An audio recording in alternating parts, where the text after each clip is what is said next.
Oktober. Apakah 21-nya itu mulai pagi hari sampai malam saya nggak tahu. Tapi yang pasti 2 hari, 21 sampai tanggal 22. Dan resolusi Kiai itu biasa ditandatangani, dideklarasikan tanggal 22. Nah, banyak pertimbangan dari resolusi itu. Dia adalah menentukan, ini pertimbangan saya nggak usah baca surat, menentukan satu, memohon dengan sangat kepada pemerintah Republik Indonesia supaya menentukan suatu sikap dan tindakan yang nyata serta sepadan terhadap usaha-usaha yang akan membahayakan kemerdekaan dan agama dan negara Indonesia, terutama sekali pihak Belanda dan kaki tangannya. Jadi antara agama dan negara adalah suatu hal yang tidak dipisahkan.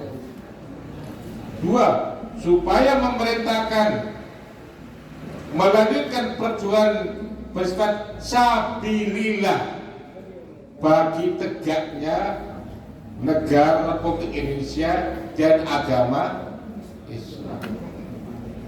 Jadi perjuangan menegakkan negara, perjuangan menegakkan agama. Ini yang tidak dilupakan, Nah, resolusi tahun 22 Oktober 45 ini kemudian dilanjutkan pada resolusi Muktamar Umat Islam Indonesia di Yogyakarta. Nah, ini lebih besar lagi, bukan hanya NU tapi yang lain-lain. Ini umat Islam. Ini tanggal 8 November. Serangkaian inilah yang mengorbankan laskar fisabilillah, banyak yang diketuai oleh Kiai laskar fisabilillah diketuai oleh Mutakin ya. Jadi Mutakin. Ya Mutakin. Hizbullah. Kiai Maskur dari Mojokerto. Malang. Kiai Maskur dari Malang. Dan yang dari Mojokerto adalah Kiai. Ya. Jadi yang pernah menjadi sekretaris PBNU itu. Nah, bapaknya yang pernah jadi Menteri BUMN. Cuman Gus Dur. Nah, ini kiai-kiai ini yang bukan hanya berfatwa, tapi berjuang. Jadi orang yang melupakan juga. Jadi ini bukan hanya kita berfatwa ngomong doang, tapi juga terjun apa? Ini yang membakar semangat umat Islam. Sehingga pertempuran di Surabaya ini tanggal 10 November itu bisa jadi tidak akan terjadi dan tidak berkorban-korban tanpa ada resolusi jihad, tanpa ada fatwa jihad dan resolusi. Nah, mudah-mudahan naskah buku sejarah yang kurang bagus ini kita bisa tulis sendiri. Mas, sekarang saya bawa ini buku resolusi jihad yang ditulis oleh Mas Riyadi Nasira. Tapi tadi saya ngomong sama Mas Ahmad Baso, mudah-mudahan buku ini nanti bisa diperbaiki sehingga lebih bagus, sehingga yang nulis nanti bisa Muhammad Baso bisa ikut bagian tulisan ini. Supaya apa? Para sejarawan termasuk pelajar-pelajar kita itu tahu. Namanya jangankan pelajar, saya saja kan juga lahirkan tahun 60-an. Kiai Khalilur Rahman tahun 60. Setelah kemerdekaan. Kita saja sejarah kita nggak tahu, apalagi anak-anak sekarang pasti lebih tidak. Nah, kita harus membenahi, mudah-mudahan itu menjadi bagian dari sejarah Indonesia. bahwa ada perjuangan Nahdlatul Ulama, para ulama untuk mendirikan dan menegakkan negara Indonesia. Kita bisa bayangkan kalau tanpa adanya pertempuran 10 November yang membuat matinya Jenderal Malabi, tadi disebut dibunuh oleh santri namanya Harun. Memang banyak nggak tahu, namanya Harun. Banyak adik-adik kita pelajari itu yang diketahui itu bukan Harun tapi Harun, karena adalah aku ibu kita Kartini, Harun namanya, bukan Harun namanya tapi Harun namanya. Nah, kita juga tertulis itu pembunuhnya di antara adalah Harun ini, santri. Jadi bukan hanya sekedar menguatkan bahwa fatwa Kiai Hasyim Asy'ari, ya, termasuk resolusi jihad itu mempengaruhi pergerakan Indonesia, tapi juga ada bukti santri Teguh Ireng ikut berperan yang membunuh lagi. Jadi ini luar biasa. Mudah-mudahan nanti mohon doa buku ini bisa disempurnakan, dan saya langsung ketemu salah satu penulis sejarah, insya Allah kita akan. Jadi saya akan ngomong sama Pak Rektor dan juga Riyadi supaya duduk ketemu lagi, supaya ditulis lebih komprehensif sehingga akan lebih nendang bahwa ada perjuangan resolusi jihad yang luar biasa dilakukan oleh para alim ulama. Saya kira cukup banyak yang saya berikan. Nanti ini yang gongnya ini luar biasa, catatannya lebih banyak, insya Allah akan lebih bagus lagi. Mohon maaf, assalamualaikum warahmatullahi wabarakatuh. Terima kasih kita hapus kepada beliau. Luar biasa Pak Prof ini bahwa semangat keNU-an bukan hanya sekedar menjaga negara dan menjaga agama, tapi urusan ekonomi. Memang betul sulit rasanya untuk berdakwah mengandalkan Tuhan kepada orang yang lapar, Prof. Jadi bagaimana untuk mengajak orang sedekah tapi dia punya hutang kan juga repot juga. Sehingga ini pengajak untuk NU Pamekasan bagaimana warga Nahdliin supaya membangkitkan ekonomi bersama. Termasuk Kiai Taufik ini beberapa waktu terakhir ini gencar-gencar dalam menghidupkan ekonomi ke-NU-an di Pamekasan. Termasuk ini Musaku ini NU sesuai dengan apa yang disampaikan oleh beliau, dan mudah-mudahan terus berkembang ekonominya. Betul, ketika rapat seperti biasa di kantor NU, ide banyak Prof, mau mengadakan ini santunan dan lain sebagainya. Ketika berbicara dananya dari mana, semuanya dan tolak-tolak semua. Barangkali dengan semangat dari perjuangan beliau terdahulu yang dibangkitkan bukan hanya sekedar menjaga negara dan menjaga keagamaan, tapi bagaimana kita kenyang bersama, gitu kira-kira. Dan mudah-mudahan itu terwujud. Dan Prof. Kiai Haji Ahmad Basu tentu kami harap sebagaimana yang disampaikan oleh Prof. Kacung Marijan bahwa semangat mempertahankan melawan penjajah ini kan sudah dilakukan oleh para founding father kita, yaitu mengamalkan sebuah ajaran syariah sebagai manifestasi dari wilayah jihad fisabilillah. Ini tentu berat rasanya dan tidak masuk akal bagaimana orang yang tidak dibayar rela mati. Dan tentu bukan hanya di Surabaya, di Pamekasan juga demikian. Orang tidak dibayar, hanya diiming-imingi syahid tadi, tapi rela mati dan lain semacamnya. Ini kalau bukan spirit religius kan nggak bisa. Nah kira-kira itu apa namanya, nilai-nilai hikmah yang mungkin bisa kita ambil dari pemaparan Prof. Kiai Haji Ahmad Basu. Kepada beliau berpersilakan.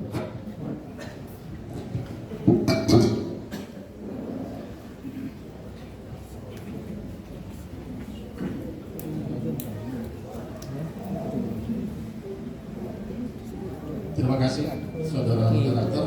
Bismillahirrahmanirrahim. Assalamualaikum warahmatullahi wabarakatuh. Waalaikumsalam. Alhamdulillah rabbil alamin wassalatu wassalamu ala asyrafil anbiya wal mursalin sayyidina Muhammad wa ala alihi washabbihi ajma'in. Amma ba'd. Qala Allah ta'ala fi kitabihil karim. A'udzu billahi minasyaitonir rajim. Bismillahirrahmanirrahim. Inna nahnu nazzalna dzikra wa inna lahu lahafizun. Shadaqallahul azim wa shadaqa rasuluhul karim. Wa nahnu ala dzalika minasyahidin wa syakirin. Bapak-bapak, ibu-ibu yang terhormat yang kami muliakan, wabil khusus para pengurus Nahdlatul Ulama Kabupaten Sumeneb, Kabupaten Pamekasan. Ini karena keseringan Sumeneb yang ngundang saya ya. Ini pertama kali saya ini acara di Pamekasan. Jadi keseringan, jadinya Sumeneb yang diingat ini. Ala wabil khusus Pak Taufik Sohibul Bait yang sudah menggelar acara ini, semoga barakah dan manfaat untuk kita semua. Pak Khalilur Rahman, semoga Pak sukses dan barakah untuk itu dan para pengurus Mustasar dan syuriah lainnya yang kami hormati, yang kami muliakan, pengurus MUC NU se-Kabupaten Pamekasan dan para lembaga, pengurus lembaga di NU Pamekasan. Nah, ini saya diminta oleh Pak Taufik ini berbicara tentang resolusi jihad. Tadi Pak Prof. Kacung Marijan sudah menyampaikan data-data tentang kelahiran NU dengan komitmen kebangsaannya. Ini kita sampai ke resolusi jihad, kita butuh sebuah pegangan. Ini sejarah ini banyak yang diselewengkan. Buku-buku yang ditulis, yang disebar ke anak-anak kita itu tidak ada yang membicarakan dan mengangkat atau menghargai kontribusi para ulama, para kiai, para santri dalam perjuangan revolusi kemerdekaan bangsa kita. Nah, inilah salah satu, nanti Pak Kiai Khalid nanti kalau jadi ini buku ini perlu ini nanti disupport ini Pak. Terutama nanti disebar di Pamekasan supaya menjadi bacaan ini, bacaan wajib bahwa ada sejarah yang perlu dibongkar ini, ada sejarah yang perlu direvisi. Nah termasuk, nah ini yang perlu dibongkar itu siapa yang berperan ini dalam perobekan bendera ini. Nah ini orang Madura. Ini ada dokumennya nih. Wawancara majalah Kartini di tahun 95.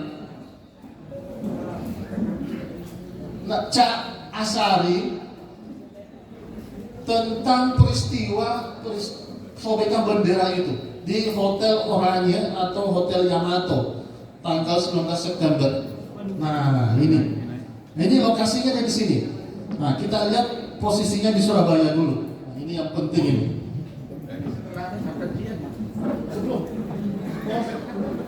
Sebelum ada yang sebelum bubutan. September ya, fatwa jihad. Oh berarti setelah fatwa jihad tanggal 17 ya? Ya 17. Ini peristiwanya 19. Nah posisinya waktu itu ini Hotel Oranye tanggal September itu kita sudah merdeka, sudah banyak di sini kendaraan polisi lokal kita, polisi lokal yang sudah keliling kota membawa bendera merah putih. Sampo muda sudah kemana-mana memberitakan tentang proklamasi. Ini di Kampung Bubutan itu di sini, kemudian Hotel Oranye itu di sini, kemudian peristiwa tewasnya Brigadir Malabi itu di sini. Sekarang menjadi lokasinya hotel ini Bank Indonesia. Terus di sini ada markas tentara Inggris di atas yang sekarang daerah Jembatan Merah. Terus ini adalah tempat berlabuhnya pertama kali tentara Belanda, September. Nevis intelnya dulu masuk September bersama dengan yang ada di Jakarta. Terus kemudian 24 Oktober Malabi, Inggris, tentara Inggris bersama dengan pasukan Indianya itu masuk ke Tanjung Perak. Nah, di sini ada ini interdiran di sini ada tempat tahanan orang Belanda di era Jepang itu di daerah selatan ini. Nah, ketika datang tentara Belanda September, ketika Jepang menyerah, mereka sudah ini dilepas, dan mereka banyak menginap di tempat ada yang rumah-rumah Belanda dulu dan di antaranya juga di hotel orangnya ini. Nah, ini yang menjadi persoalan karena orang Belanda ingin kembali berkuasa, maka simbol benderanya merah putih biru itu harus dikibarkan setinggi-tinggi. Nah, ini yang kemudian Cak Ari yang orang Madura ini datang kemudian merobek bendera ini. Nah, ini ceritanya gimana? Ini saya sudah bagikan ke panitia wawancara panjang beliau. Nah, beliau ini adalah pegawai yang masih anak-anak umur 16-17 tahun. Ya, kader Ibnu lah. Kader santri, namanya Madura, mana ada Madura yang bukan santri itu. Nah, di sini dia ada di pelabuhan, dia kerja di pelabuhan Tanjung Perak. Melihat banyak tentara Belanda berkeliaran. Terus kemudian dia tinggalnya di sekitar ini Kampung Lama, di sekitar Ampel. Pas cari peci mau sholat dan sarung, ketemu ada polisi Indonesia bawa bendera merah putih. Kita sudah merdeka, ada bendera Belanda mau dikibarkan, ayo kita serbu. Nah, datanglah anak-anak muda dari kampung-kampung ini tanggal 19 September itu. Nah, mungkin setelah dengar dari fatwa itu, fatwa jihad itu, tapi waktu itu belum menyebar, seperti itu belum. Karena di kampung itu masih ada, yaitu tadi masih ada ini kan simpang siur soal informasi soal proklamasi aja kan belum menyeluruh ini belum. Nanti yang banyak turun ke jalan itu yang dengar dari patroli polisi lokal itu. Nah, ternyata banyak, bukan cuma di hotel orangnya, banyak orang Belanda mengibarkan bendera putih di rumah-rumah Belanda di sekitar kota ini, kota baru ini, mentengnya Surabaya lah di sekitar ini, sekitar Kalimas ini. Sampai di sini kan ada kan banknya Belanda, internasional Belanda, bank yang jadi pusat orang kayanya lah, daerah sekitar Kerambangan ya, daerah Kerambangan, ya itu kan daerah orang kayanya orang Belanda itu. Nah, di situ banyak bendera dikibarkan, bendera Belanda. Tapi yang paling ramai itu semua diturunkan semua. Cak Ari datang langsung ke hotel orangnya. Nah, hotel ini, nah kita lihat, kita perbesar sini. Sekarang menjadi Hotel Majapahit.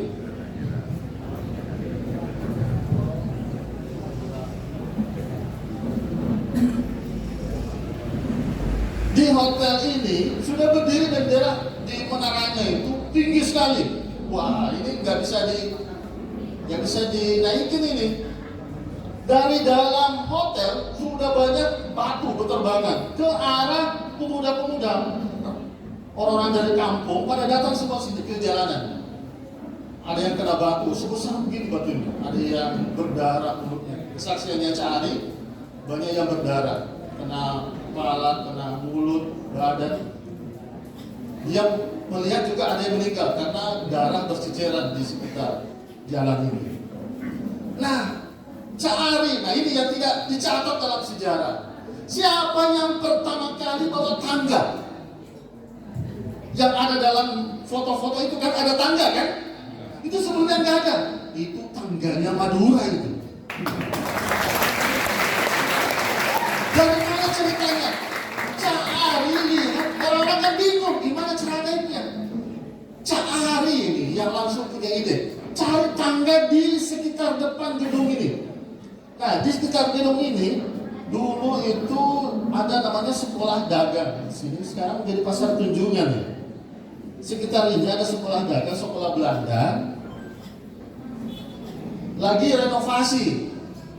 Ada tangganya.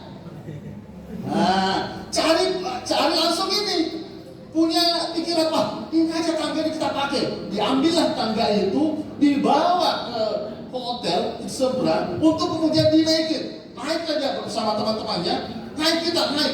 Wah, berantem. Untung Cari punya ilmu kanuragan. Ini sekarang mana ada lagi kampus yang ngajarin anak Madura ilmu kanuragan? Ada. Di pondok gimana Kiai Taufik ini? Ada? Pagar Nusa. Masa suruh tunggu instruksi Pagar Nusa baru balik bendera? Nggak ada itu. Harus inisiatif langsung di lapangan. Nggak nunggu dulu telepon dari instruksi pusat, nggak jadi ini peristiwa perobekan bendera. Langsung beliau naik ke atas, wah main tinju dengan anak-anak bule itu. Main tinju, wah Cari hebat. Sambil bawa tangga main tinjunya sakti. Mampus itu orang Belanda itu. Ada yang meninggal. Pagar Nusa. Ini masih 17 tahun ini. 17 tahun ini. Masih muda. Naik. Nah, teman-temannya suruh pegangin tangga itu, dia robek sendiri. Dia pengakuannya, saya robek sendiri warna biru itu, terus saya kantongin, mau tak pakai jadi celana dalam.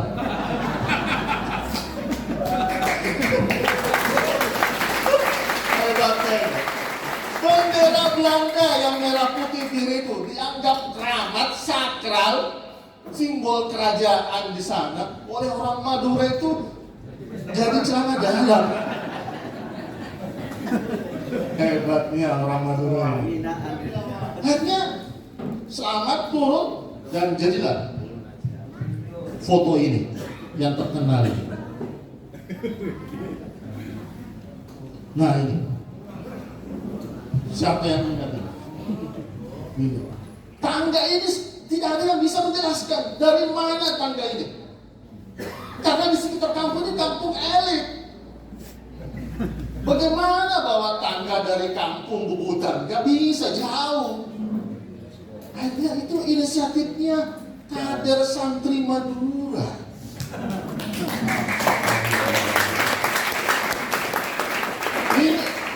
Ini peristiwa ini naik tangga sini, tangganya di sini. Ini yang tidak bisa ke menara ini karena ini tinggi ini. Jadi satu-satunya cara harus pakai tangga. Nah di sini terjadi pertengkaran lemparan batu dari dalam. Di sini ada yang meninggal di sini. Anak muda kita juga ada meninggal karena main tinju. Yang penting karena nggak ada ilmu kanuragannya. Dan yang tewas dikubur di tempat. Nah Cari ini. Cari ini kayaknya ini yang ada 3 orang di sini nih, yang menurunkan bendera dan ada yang merobeknya. Kemudian sekarang setelah itu jadilah merah putih dikibarkan dalam foto ini. Rosihan Anwar, wartawan kawakan terkenal, pernah diwawancarai Metro TV tahun setelah reformasi 99 nggak salah. Ditanya, Pak Rosihan, adakah hadir di sini? Iya, benar. Saya sebagai wartawan Indonesia Raya waktu itu, saya hadir di situ. Wartawannya nanya lagi, Pak Rosihan tahu siapa pelakunya? Tahu, dari ormas agama tertentu. Tapi dia nggak menyebut ormas agamanya NU, apa Ansor, apa Pagar Nusa. Cuma menyebut ormas agama tertentu yang bagian pemudanya. Apa itu? Tersebut. Cuma pelakunya dia lihat sendiri, tapi nggak berani nyebut kader NU, kader santri. Yang sejarawan aja, yang wartawan yang menyaksikan langsung aja menafikan Allah. Suara batinnya bahwa itu adalah kader NU. Apalagi sejarawan yang sekarang menulis buku tentang peristiwa revolusi Surabaya 10 November yang tidak menyaksikan, mereka pasti menafikan karena nggak ada buktinya katanya, nggak ada buktinya. Yang menyaksikan aja mengingkari batinnya, mengingkari suara batinnya bahwa yang ini adalah orang NU, kader santri asli Madura. Jadi memang sejarah kita ini Tidak, sejarah kita ini harus ditulis. Santri-santri harus bisa menulis. Ya Taufik kader lah di PCNU ini yang bisa menulis. Jangan sampai sejarah kiai, sejarah pondok itu hilang. Digantikan dengan sejarah-sejarah masa ya, sejarah FPI misalnya. Sejarah pondok di Pamekasan ini tidak ada yang menulis. Apalagi sejarah yang seperti ini. Akhirnya kan orang menafikan kan, mengingkari malah kontribusi sejarah seperti ini. Nah, kemudian waktu kerja setelah itu Cak Ari bergabung ke tentara bukan kelas langsung ke tentara Badan Keamanan BKR, Badan Keamanan Rakyat. Nah, karena ilmunya itu ilmu kanuragan, ada lagi ilmu satu lagi yang pelajari, ilmu pedotan. Ilmu pedotan itu ilmu bisa menghinakan diri. Oh, ini hebat ya Cak Ari. Ini ada orang Madura nih, pakai Taufik yang bisa menghilangkan diri itu tidak kelihatan. Jadi sekarang kita ada santri pakai ilmu ini supaya nggak kena tilang polisi. Bisa tidak terlihat oleh polisi pakai ilmu ini. Wah, ini penyalahgunaan ilmu pondok ini. Ini Cak Ari punya ilmu, disuruh oleh komandannya coba curi senjata-senjatanya Jepang. Karena waktu itu kan Jepang kan melarang tentaranya menyerahkan senjata tanpa izin dari sekutu. Jangan kasih senjata ke orang Indonesia. Nah, caranya supaya bisa direbut senjata itu, nah, pakai lagi ilmu Madura, ilmu menyembunyikan diri. Nah, cari ketahui oleh komandan, cari kamu, saya minta datang ke ini, ke markas tentara Jepang yang di daerah sekitar Tugu itu. Sekarang yang monumen Tugu Pahlawan itu, curi senjata di Jepang. Siap, komandan. Malamnya itu ada yang bangun tentara Jepang itu, tapi nyelonong aja itu, tidak kelihatan. Hanya bisa ngangkut banyak senjata. Wah, ini yang penting ilmu ini, karena akan berguna di suatu saat itu. Tapi jangan disalahgunakan untuk menghindari tilang polisi gitu. Nah, ini kesaksian penting. Nah, kita mau lihat bagaimana peristiwa masuk Oktober. Nah, ini yang menegangkan. Kenapa menegangkan? Ada kesaksian dari tentara Inggris pas masuk Oktober itu.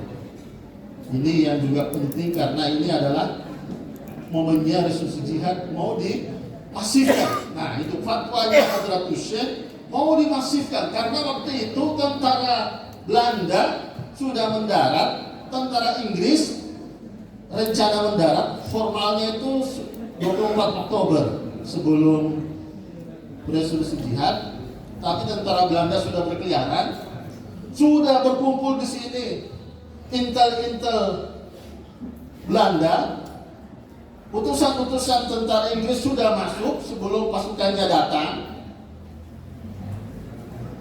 Ketegangan sudah memuncak. Maka para ulama, para kiai diminta membantu menenangkan massa. Presiden kita Soekarno, Muhammad Hatta, Wakil Presiden, kemudian beberapa tokoh di Surabaya meminta para tokoh menenangkan massa ini. Karena ini bentar lagi meledak ini. Karena yang namanya kamp interniran, tempat dulu orang-orang Belanda dikurung, itu dekat dengan kampung Bubutan. Dan operasi intelnya Belanda itu di sekitar kampung Bubutan, di daerah sekitar ini. Maka Hadratus Syekh diminta, wafi riwayat menyebut Presiden Soekarno lewat utusannya menyampaikan bahwa Hadratus Syekh dan tokoh NU harus mengeluarkan sebuah maklumat, sebuah rekomendasi. Sebetulnya sebuah rekomendasi dulu yang diminta. Apa kira-kira tanggung jawab ulama, tanggung jawab kiai terhadap situasi bangsa sekarang ini? Apa jawabannya? Setelah itu Hadratus Syekh mengumpulkan para ulama seluruh Jawa. Kemudian terjadilah rapat besar di Bubutan ini. Sampai ketemu lagi. Sukses selalu. Sehat selalu.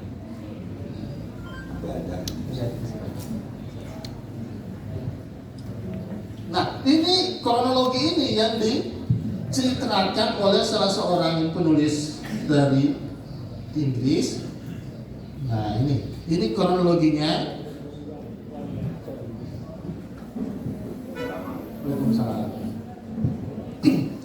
Jadi ini mulai dari ada instruksi, kemudian dari tentara kita untuk pengamanan, kemudian tentara Jepang harus menyerahkan diri, kemudian ada rapat akbar di Tambak Sari,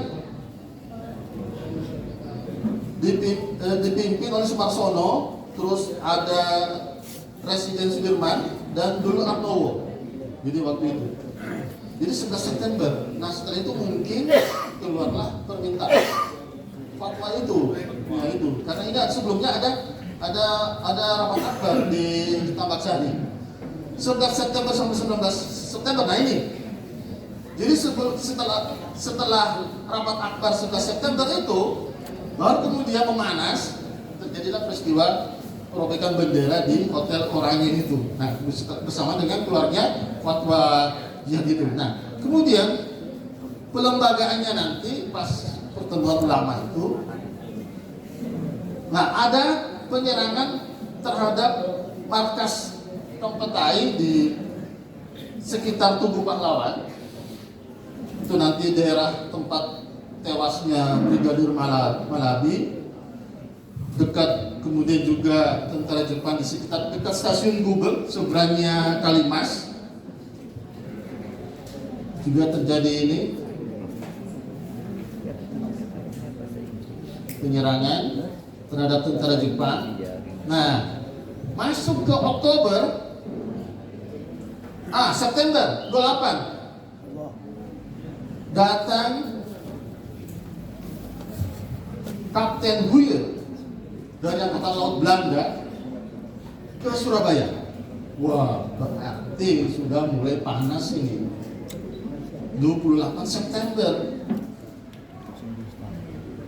Setelah itu tanggal 6 Oktober Kapten Huyer